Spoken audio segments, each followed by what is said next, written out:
Hello, Commanders fans. Today we have some hot news that you can't miss, so get ready because there's a lot of important information coming. Before we start, we'd like to take the opportunity to subscribe to the channel, activate the bell, and stay up to date with all the news about our Washington Commanders. Don't forget to leave a like, which really strengthens our community and helps bring this content to the most passionate fans of the team. Now, without further ado, let's get straight to today's news. Washington Commanders sign veteran backup for Jayden Daniels. The Washington Commanders are giving Jayden Daniels a backup quarterback before OTAs begin later this month. The Washington Commanders are giving Jayden Daniels a backup quarterback before OTAs begin later this month. Daniels is Washington's undisputed QB1, having led the team to the NFC Championship in his rookie season.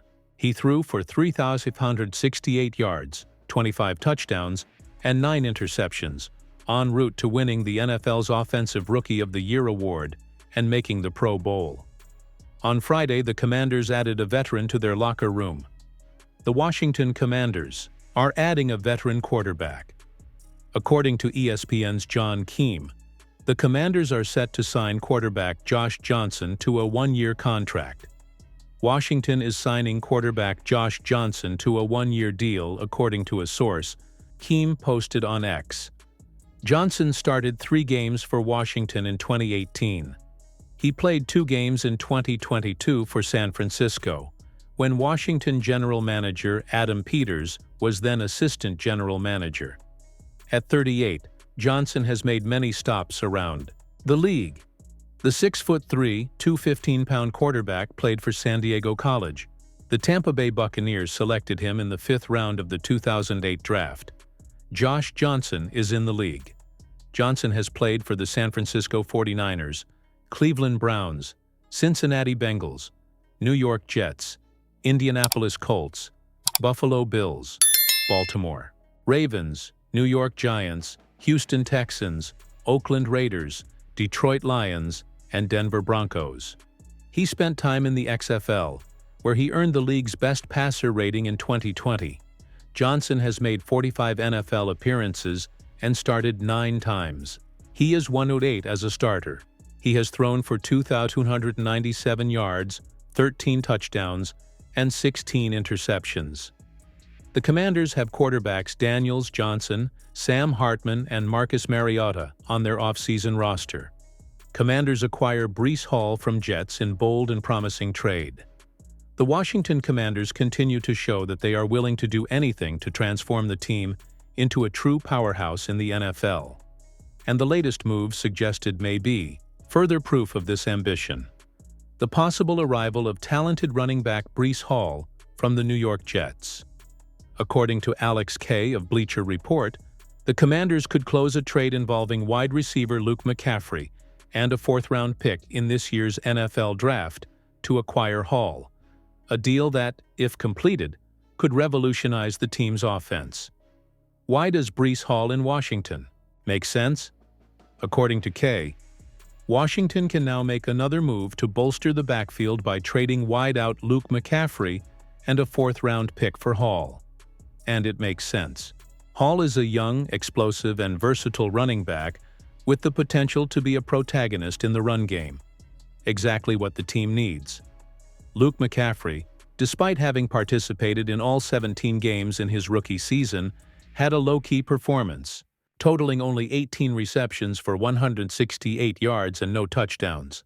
Even so, he still has potential and could develop well with the Jets, especially under a new offensive system. The Commanders' current situation in the backfield, at the moment, the Commanders' running back group for 2025 has Brian Robinson Jr.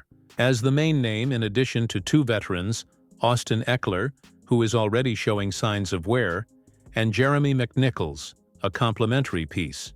Hall's arrival would put an end to the lack of a young and dominant RB on the roster. It is worth remembering that, despite the team finishing with the 7th best offense in total yards last season, rookie quarterback Jayden Daniels led the team in rushing yards, a statistic that reveals the lack of a strong presence among the running backs, Hall and Robinson. The NFL's new dynamic duo, the addition of Breece Hall alongside Brian Robinson Jr., would create one of the most dangerous running back duos in the league. Hall, with his speed and ability to cut through defenses, combined with Robinson's physical and powerful style, would give the Commanders' offense a new dimension. This potential partnership would make Washington an even bigger threat to division rivals like the Philadelphia Eagles, and could indeed put the Commanders firmly in the running for the Super Bowl. Commanders urged to sign $21 million edge rusher from NFC North. It's understandable to be a little concerned about what the Washington Commanders have planned for edge rusher in 2025, if only because there doesn't seem to be any plan at this point. While the Commanders could still use the 29th overall pick in the first round of the 2025 NFL Draft on an edge rusher, a Super Bowl contender pinning their pass-rushing hopes on a rookie doesn't seem feasible. That's why Bleacher Report's Christopher Knox thinks the Commanders should make a move to sign free agent edge rusher Demarcus Walker, who was released by the Chicago Bears in a salary cap move on February 21. The Washington Commanders lost pass rusher Dante Fowler Jr. to the Cowboys in free agency, Knox wrote. While Washington signed Jacob Martin and Dietrich Wise to replace Fowler, the team could use another pass rusher. Adding Martin's former Chicago Bears teammate Demarcus Walker would be a good move. Walker recorded 3.5 sacks and 23 quarterbacks pressures, starting all 17 of the Bears' games last season. Fowler was key to the Commanders' pass rush in 2024, leading the team with 10.5 sacks as the team went 12-5 in the regular season and advanced to the NFC Championship game for the first time since 1991. As a team, Washington ranked 12th in the NFL with 43.0 sacks. Commanders invested heavily in internal DL in free agency. The Commanders did make an impact on defense in free agency, but not at edge rusher. Washington has canceled a 3-year, $45 million free agent contract with underperforming defensive tackle Javon Kinlaw, despite already having two viable starters on the interior defensive line in Darren Payne and Jerzon Newton. Over the Cap's Jason Fitzgerald gave the Commanders an F grade for the Kinlaw deal, which includes $30 million in guaranteed money. Most contracts in the NFL have some level of justification. This one doesn't, Fitzgerald wrote. The Jets' $7.5 million signing of Kinlaw was bad last year, and this one just tops it.